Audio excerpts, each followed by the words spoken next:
Hello ji, welcome back everybody to my YouTube channel from Pakistan.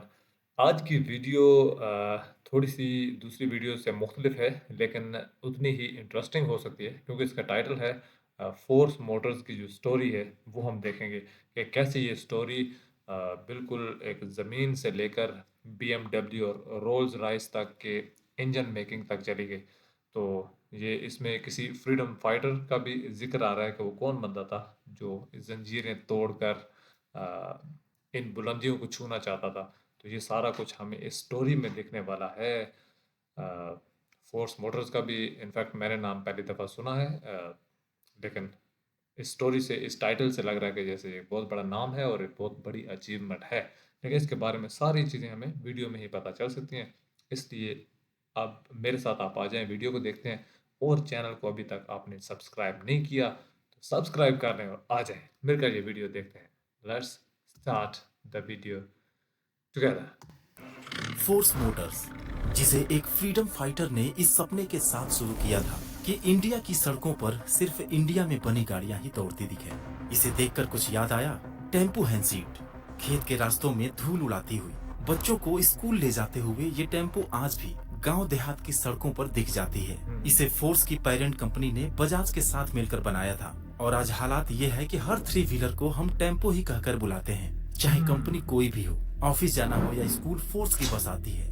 Emergency हो तो hospital ले जाने वाली एम्बुलेंस भी फोर्स की ही होती है। और हाँ, अगर कभी इंडियन आर्मी के काफिले पर नजर पड़ी हो तो आपको फोर्स मोटर्स की यूटिलिटी व्हीकल्स के साथ साथ एक कॉम्पैक्ट एसयूवी फोर्स गुरखा भी कतार में दिखेगी, जिससे महिंद्रा थार को भी डर लगता है। लेकिन ये तो कुछ भी नहीं है। जो कंपनी गाँव में ट्रैक्स चलाती है, वही कंपनी उन कार्स के लिए इंजन भी बनाती है जिनकी कीमत करोड़ों में है। मर्सिडीज बेंज, बीएमडब्ल्यू और रोल्स रॉयस जैसी दुनिया की सबसे प्रीमियम ब्रांड्स में जो इंजन लगाए जाते हैं, जानते हैं उन्हें बनाता कौन है? Force Motors. लेकिन रुकिए जरा, क्या आपने टीवी पर फोर्स का कोई ऐड देखा है? किसी बड़े सेलेब को उनकी गाड़ी प्रमोट करते हुए देखा है? शायद नहीं। सवाल तो उठता है कि जो कंपनी 70 साल से भी ज्यादा पुरानी है, जिसका इंजीनियरिंग इंफ्रास्ट्रक्चर इतना दमदार है कि टाटा और महिंद्रा जैसे जाइंट्स को भी टक्कर दे सकती है, जो देश की रोडवेज, स्कूल बसेस, एम्बुलेंसेज और आर्मी तक का भरोसा जीत चुकी है, उसके बारे में लोग इतना कम क्यों जानते हैं? आखिर वजह क्या है कि फोर्स मोटर्स की वो गाड़ियां जो देश के हर कोने में दौड़ती हैं, उन्हें वो पहचान नहीं मिल पाई जो मिलनी चाहिए थी? आज की इस वीडियो में हम जानेंगे इंडियन ऑटोमोबाइल सेक्टर के सबसे अंडररेटेड वॉरियर फोर्स मोटर्स की पूरी कहानी। और वीडियो के आखिर तक आप खुद कहेंगे, ऐसी कंपनी को हमने अब तक नजरअंदाज कैसे कर दिया।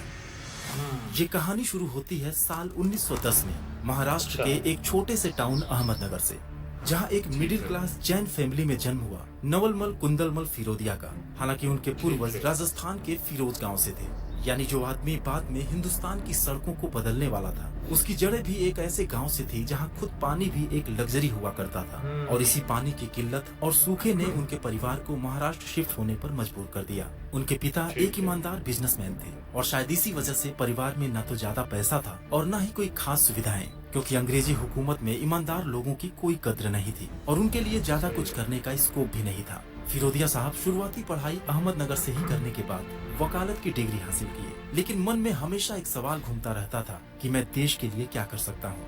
वो अकेले नहीं थे। देश की हालत, किसानों की बेबसी, ये सब देखकर लाखों नौजवान सड़कों पर उतरने लगे थे।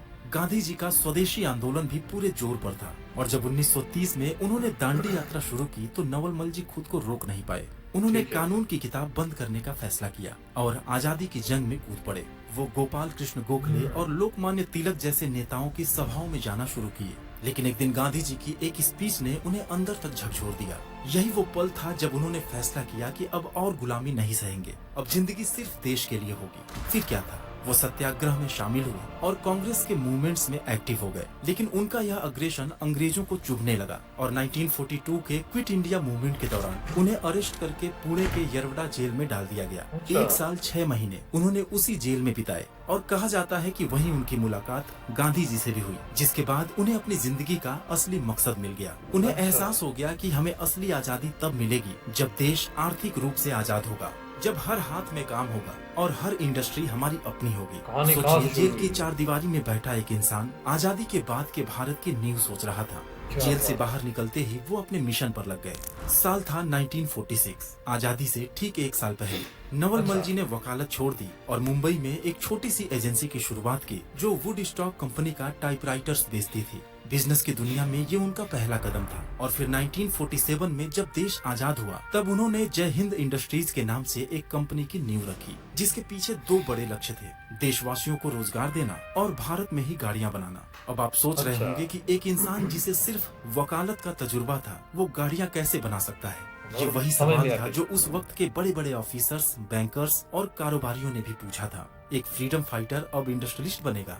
न मशीनरी, न इंजीनियर्स, न पैसा, न ट्रेनिंग। लेकिन फिरोदिया साहब ने इन कमियों को रुकावट नहीं बनने दिया। लाइसेंस राज के उस दौर में जब हर नए प्रोडक्ट के लिए गवर्नमेंट अप्रूवल्स और रिस्ट्रिक्शंस की एक लंबी लिस्ट होती थी, तब भी उन्होंने एक एक अप्रूवल खुद हासिल किया। लेकिन अब चैलेंज ये था कि काम शुरू कैसे हो, और यहाँ से शुरू होती है एक ऐसी जर्नी जो आज की स्टार्टअप जनरेशन को भी इंस्पायर कर सकती है। अहमदनगर और पुणे के आसपास के गांव से कुछ लोकल क्राफ्टमैन और टेक्नीशियंस को बुलाया गया और छोटे छोटे मशीन पार्ट्स बनाए जाने लगे। वो कारीगर भी नौकरी करने नहीं आए थे, सब फिरोदिया साहब के विजन में साथ देने आए थे, क्योंकि वो वक्त ही ऐसा था। देश प्रेम की एक लहर चल रही थी और यही शुरुआत थी फोर्स मोटर्स के विशाल बिजनेस एम्पायर की। धीरे धीरे कंपनी को ठीक ठाक प्रॉफिट होने लगा। कुछ बड़ी ऑटोमोबाइल कंपनीज से ऑर्डर्स मिलने लगे और गवर्नमेंट भी उन्हें मिलिट्री व्हीकल कंपोनेंट्स के लिए ऑर्डर्स देने लगी। लेकिन नवल मल जी का जो सपना था स्वदेशी गाड़ी बनाने का, उसके लिए चाहिए था बड़ा इंफ्रास्ट्रक्चर और बहुत सारा फंड। उसी दौरान उनकी नजर उन गरीब लोगों पर पड़ी जो साइकिल रिक्शा खींचकर गुजारा करते थे, जिनकी हालत को लेकर सरकार भी काफी चिंतित थी। और यही वो क्वालिटी सामने आई जो किसी विजनरी में होती है। जहाँ बाकी लोग गरीबी देखते हैं, वहाँ नवल मल जी को देश का फ्यूचर दिखा। सोचा अगर इनके लिए कुछ किया जाए तो सरकार का भी साथ मिलेगा, और उनके दिमाग में एक तगड़ा प्लान बनने लगा। लेकिन उन्हें जरूरत थी एक मजबूत पार्टनर की जो इस प्लान को जमीन पर उतार सके। वो सीधे बछराज ट्रेडिंग कॉर्पोरेशन के ऑफिस पहुंचे और जमुनालाल बजाज जी से मिले। फिर अपने प्लान के बारे में उन्हें बताया। दोस्तों, ये वही बछराज ट्रेडिंग है जिसे आज हम बजाज के नाम से जानते हैं। इस ग्रुप ने भी देश के लिए बहुत कुछ किया है। नवल मल जी का प्लान बजाज साहब को भी दमदार लगा और उन्होंने कहा कि ठीक है, आप आगे बढ़िए, हम आपके साथ हैं। दरअसल प्लान ये था कि नवल मल जी ने यूरोप में चलने वाले 3 व्हीलर गुड्स कैरियर्स देखे थे। उनका प्रपोजल था कि क्यों न इसे इंडियन कंडीशंस के हिसाब से मॉडिफाई करके एक cheap and efficient public transport बनाया जाए। जय हिंद इंडस्ट्रीज और बछराज ट्रेडिंग के बीच एक जेवी साइन हुआ, देश में ही ऑटो रिक्शा और छोटे कॉमर्शियल व्हीकल्स के प्रोडक्शन के लिए। अब उनके पास इसकी टेक्नोलॉजी तो थी नहीं, इसलिए साल 1958 में एक जर्मन कंपनी टेम्पू वर्क के साथ मिलकर टेम्पू हंसीट को इंडियन मार्केट में लॉन्च किया गया और इस ज्वाइंट वेंचर को नाम दिया गया बजाज टेम्पो। नाम भले ही बजाज टेम्पो था, लेकिन इसमें फिरोदिया ग्रुप की हिस्सेदारी और कंट्रोल बजाज ग्रुप से कहीं ज्यादा थी। हाँ, इतना जरूर है कि बजाज के नाम और उनके सर्विस नेटवर्क ने इस कंपनी को जबरदस्त सपोर्ट दिया। वहीं टेम्पो वर्क ने 26% की हिस्सेदारी के साथ अपनी जर्मन टेक्नोलॉजी शेयर की। सोचिए, आज जब मेक इन इंडिया का नारा दिया जाता है, नवल मल जी ने उस सोच की शुरुआत 70 साल पहले ही कर दी थी, वो भी जर्मनी जैसे टेक्नोलॉजी लीडर के साथ हाथ मिलाकर। टेम्पो हंसीट ने जैसे ही मार्केट में कदम रखा, मानो तहलका मच गया। 3 पहियों वाला यह एक छोटा सा कॉमर्शियल व्हीकल था, लेकिन इसकी यूटिलिटी इतनी दमदार थी कि इंडिया के हर कोने से इसकी डिमांड आने लगी। किसान हो, दुकानदार हो या आम इंसान, चाहे सामान ढोना हो या खुद कहीं जाना हो, एक ही नाम जुबान पर आता था, टेम्पो ले लेता हूँ। गांव की सड़कों से लेकर शहर की गलियों तक उसका नाम गूंजने लगा और ये नाम ऐसा दिमाग में बैठा कि आज भी हर 3 व्हीलर को हम टेम्पो ही कहते हैं। कंपनी का अगला धमाका उस साल हुआ जब उसने एक ऐसी वैन मार्केट में उतारी जिसने बजाज टेम्पो को हर रोड का हीरो बना दिया। वो वैन थी मेटाडोर, और उस वक्त जब इंडिया की सड़कों पर बसें और प्राइवेट ट्रांसपोर्ट लिमिटेड थे, टेम्पो मेटाडोर एक रेवोल्यूशन बनकर आया। लो मेंटेनेंस, हाई परफॉर्मेंस और लॉन्ग लास्टिंग व्हीकल्स टेम्पो का सिग्नेचर बन गया। लोग कहते थे कि एक बार टेम्पो ले लो तो फिर 10 साल तक चिंता ही नहीं। डिमांड इतनी तेजी से बढ़ा कि नवल मल जी को एक बड़ा कदम उठाना पड़ा। पुणे के पास अकुर्दी में एक वर्ल्ड क्लास मैन्युफैक्चरिंग प्लांट तैयार किया गया, जहां क्वालिटी कंट्रोल और प्रोडक्शन सिस्टम सब कुछ जर्मन स्टैंडर्ड का था। फिर आया साल 1988 जब टेम्पो की ट्रैक्स को लॉन्च किया गया। इसने उन रास्तों को भी पार करना आसान बनाया जहां अक्सर डेवलपमेंट पहुंचने में देर हो जाती है। इस तरह रिमोट एरियाज में भी टेम्पो ने अपनी मजबूत पकड़ बना ली और मार्केट में टाटा, महिंद्रा और हिंदुस्तान जैसे ब्रांड्स के बीच भी उसने एलसीवी सेगमेंट का लगभग 10% मार्केट शेयर अपने नाम कर लिया। लेकिन अब 90s का वो दौर शुरू हुआ जो फिरोदिया ग्रुप के लिए कई बड़ी मुश्किलें लेकर आने वाला था। दरअसल अच्छा। उनका German partner tempo work 70s में ही डाइमलर ग्रुप के कंट्रोल में आ चुका था, जिनका बजाज टेम्पो में अब कोई खास इंटरेस्ट बचा नहीं था। दूसरी तरफ अच्छा। बजाज ग्रुप भी अपने शेयर्स धीरे धीरे कम कर रहा था, क्योंकि उनका पूरा फोकस अब टू व्हीलर सेगमेंट पर था। फिरोदिया हम्म। परिवार को यह एहसास हो गया था कि बजाज और टेम्पो वर्क का साथ ज्यादा लंबा नहीं चलने वाला, इसलिए उन्होंने ठीक है। डिसाइड किया कि अब अपने सपने को किसी और के सहारे नहीं, अपने दम पर पूरा करना है।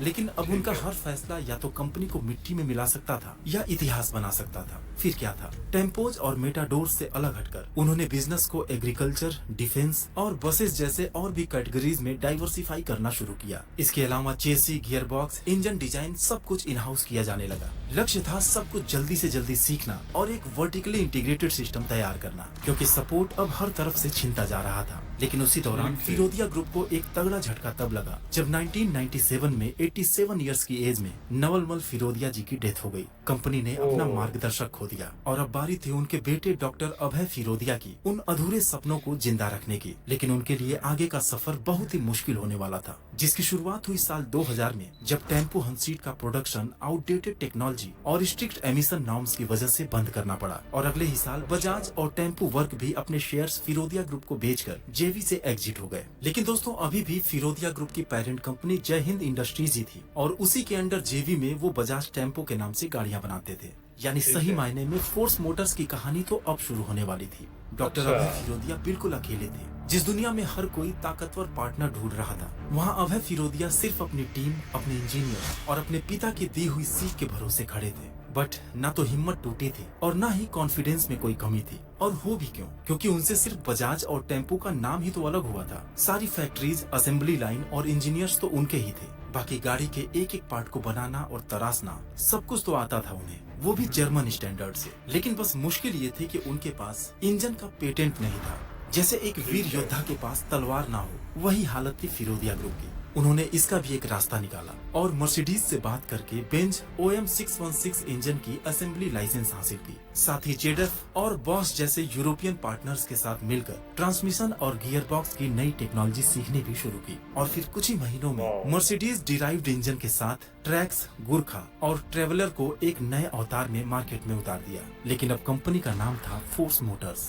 ये गाड़ियां सिर्फ नई टेक्नोलॉजी का नमूना नहीं थी, ये फिरोदिया परिवार के संघर्ष, रिसर्च और आत्मनिर्भरता की पहचान थी। ये साल था 2005 का। पूरी टीम का सिर्फ एक ही टारगेट था, जल्द से जल्द अपना खुद का इंजन तैयार करना। लेकिन फिरोदिया साहब को ना तो नाम की भूख थी और ना ही पैसों का लालच। आगे की मंजिल को डिसाइड करने में वो अपने पिता की उस विरासत को मिट्टी में नहीं मिलने देना चाहते थे, जो कड़ी मेहनत और विजन से खड़ी हुई थी। आज की दुनिया में जहाँ कंपनीज वैल्यूएशंस और फंडिंग के पीछे भागती हैं, वहाँ एक इंसान क्वाइटली क्वालिटी और भरोसे के लिए जूझ रहा था। जहाँ एक तरफ मार्केटिंग और ब्रांडिंग में करोड़ों खर्च करके उनके कॉम्पिटिटर्स अग्रेसिवली मार्केट को कैप्चर कर रहे थे, वहीं पर उन्होंने बिल्कुल अलग रास्ता चुना, best in class shared mobility solutions का। उन्होंने साफ कहा कि हम वो बनाएंगे जिसकी जरूरत वास्तव में एक आम इंसान और हमारे देश को है। और ये बात उनके प्रोडक्ट पोर्टफोलियो को देखकर साफ समझ में आती है। साल 2010-11 आते आते फोर्स मोटर्स ने अपना खुद का इंजन भी डेवलप कर लिया और तब से लेकर आज तक उनका फोकस पूरी तरह कॉमर्शियल,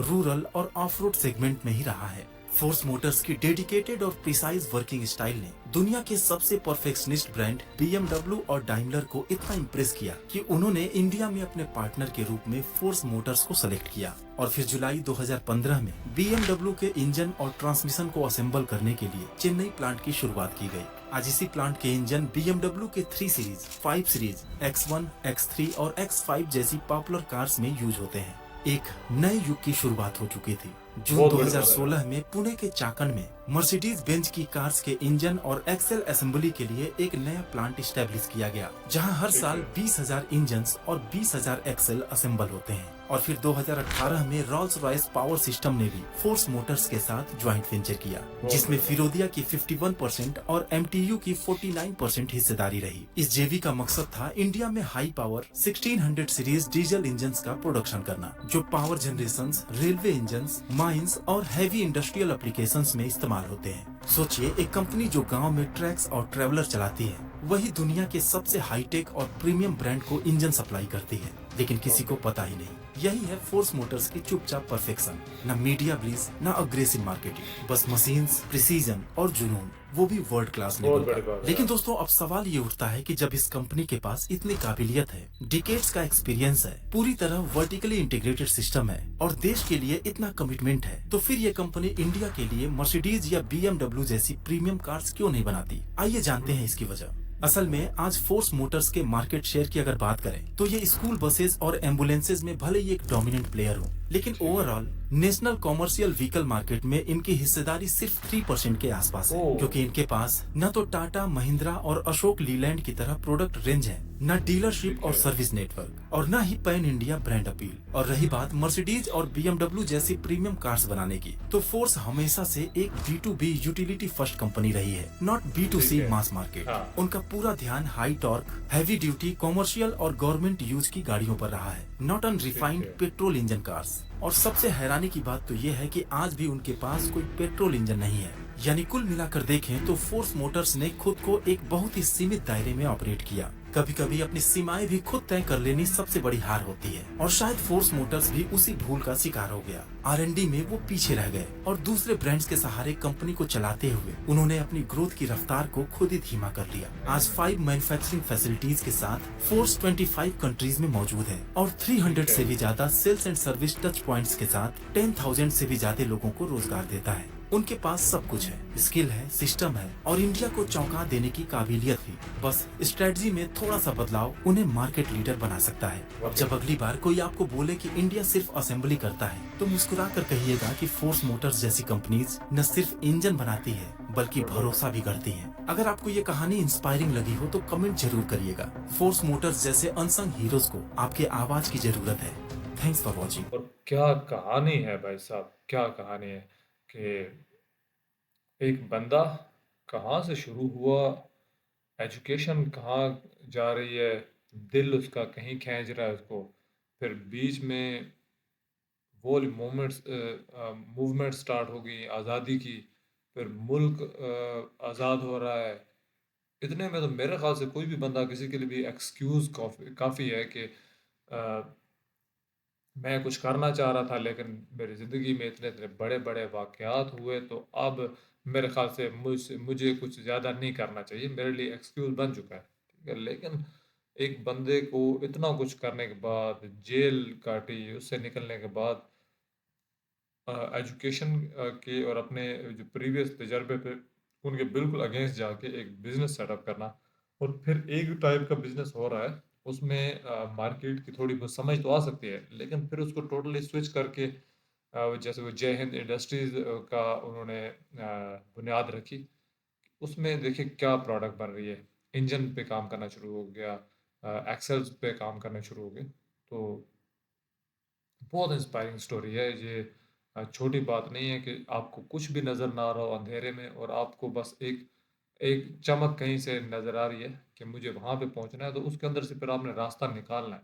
कोई कोई सपोर्ट सिस्टम नहीं है। ये बहुत अजीब बात होती है कि आपके पास कोई सपोर्ट सिस्टम ना हो और स्टिल आप वो चीज़ें अचीव करो जो एस्टेब्लिश जो सिस्टम होते हैं ना, वो अचीव कर रहे होते हैं।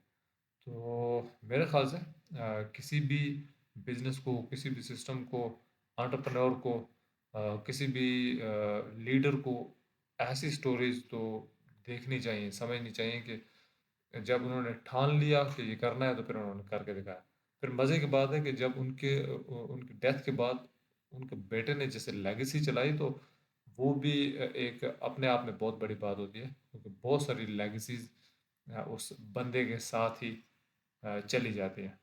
लेकिन एक क्वालिटी देना, फिर उस इज़्ज़त को, उस वक़ार को बरकरार रखना, ये भी एक बहुत अच्छी चीज़ें थी जो उनके बेटे की तरफ से की गई।